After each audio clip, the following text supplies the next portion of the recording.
E aí, pessoal, tudo bem? Vamos falar um pouquinho mais sobre os tipos de implante de mama, sobre os detalhes técnicos de cada um deles? Quem nunca se perguntou se era melhor ou o que é uma projeção alta, moderada, baixa, ou até mesmo qual superfície é melhor, lisa, texturizada, se o implante deve ser 100% preenchido ou não, se ele deve ser redondo, anatômico. Então, todas essas variáveis, elas existem nos implantes de mama e hoje a gente vai debater um pouquinho mais e o porquê de cada uma delas. Fique ligado que o vídeo está bem legal.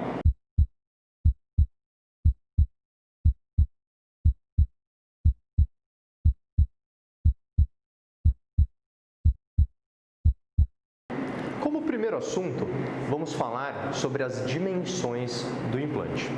E elas são três: a altura, a largura, que muitas vezes é chamada de base, e a projeção, que é quanto o implante é para frente.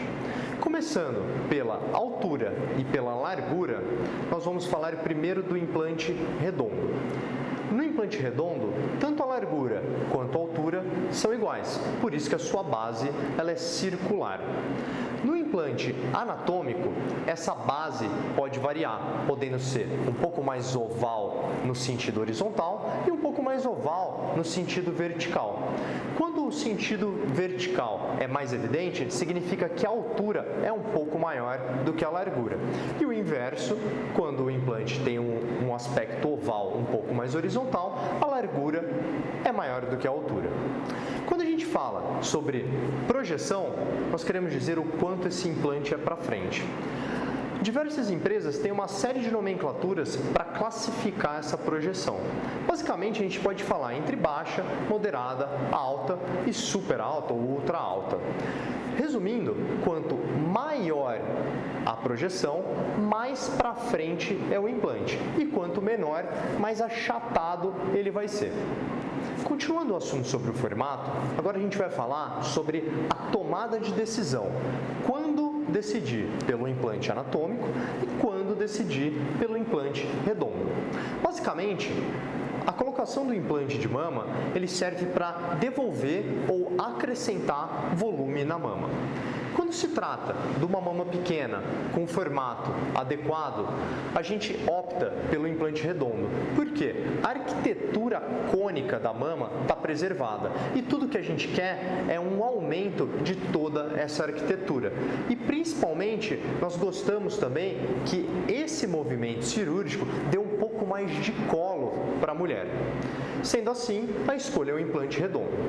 Quando a gente opta pelo implante anatômico, na maioria das vezes é quando a gente busca, além de aumentar o volume ou de substituir o volume, nós buscamos também dar um formato mais adequado para a mama. Isso acontece nos casos de reconstrução de mama, onde todo aquele parênquima e todo o formato da mama é perdido. Sendo assim, nós precisamos substituir tudo aquilo pelo implante que tem um formato muito parecido com o de uma mama, ou em casos de alguns defeitos congênitos, onde a mama não tem esse aspecto cônico habitual. Na sequência, vamos falar sobre um aspecto dos implantes de mama que tem sido muito debatido nos últimos anos pela comunidade científica e pela população, que é a superfície do implante. Ela pode ser mais texturizada ou mais lisa, ou seja, menos texturizada. Uma vez que a literatura possui dados conflitantes em qual das superfícies ocorre a maior taxa de contratura capsular, nós devemos pesar as escolhas entre vantagens e desvantagens de cada uma dessas superfícies. A superfície texturizada, por exemplo, ela é mais áspera, então quando você faz a colocação do implante, ela tem uma maior aderência. Por outro lado, essa superfície mais áspera facilita o acúmulo de bactérias nessa superfície. Já a superfície lisa, ela tem uma menor chance de contaminação ou mesmo de acúmulo de bactérias na sua superfície, porém, ela é mais escorregadia, exigindo uma técnica muito precisa do cirurgião para que no futuro próximo e no futuro a longo prazo mantenha-se um bom resultado cirúrgico.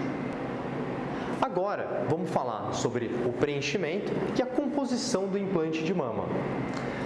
Antigamente, tinha-se muito medo dessa cápsula romper e haver o extravasamento desse gel de silicone. Por isso, foi criada uma cápsula, uma casca grossa, para conter esse gel ali dentro. Conforme os anos foram passando e as tecnologias melhorando, inclusive a produção do implante de mama, o gel foi se tornando mais coesivo, ou seja, capaz de se manter naquela forma e não esparramar. Então hoje foi permitido a criação de uma cápsula, de uma casca mais fina com gel coesivo no seu interior.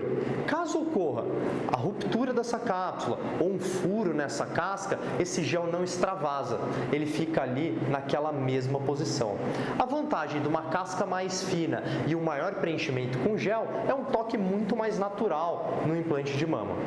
Além disso, e complementando esse assunto, hoje a tendência é que os implantes tenham 100% do seu preenchimento em gel de silicone.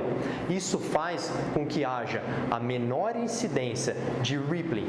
E rippling é o quê? São aquelas irregularidades que aparecem principalmente nessa região ao movimentar os braços, ao movimentar o peito, ao abaixar, e isso dá um resultado muito mais estético. Para finalizar, é muito importante que eu te deixe atualizada sobre os cuidados que devem ser seguidos após a colocação do implante de mama.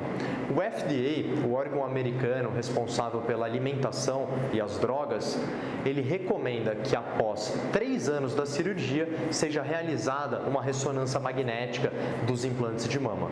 Além disso, nos anos seguintes, de forma anual, essa ressonância deve ser repetida e deve ser acompanhada com o seu cirurgião plástico na mesma frequência. Caso tenha faltado algum tema ou um pouco mais sobre esse assunto, me manda uma mensagem para eu ficar sabendo, para eu poder gravar mais um vídeo ou mesmo responder nos comentários a sua dúvida. Até mais, muito obrigado!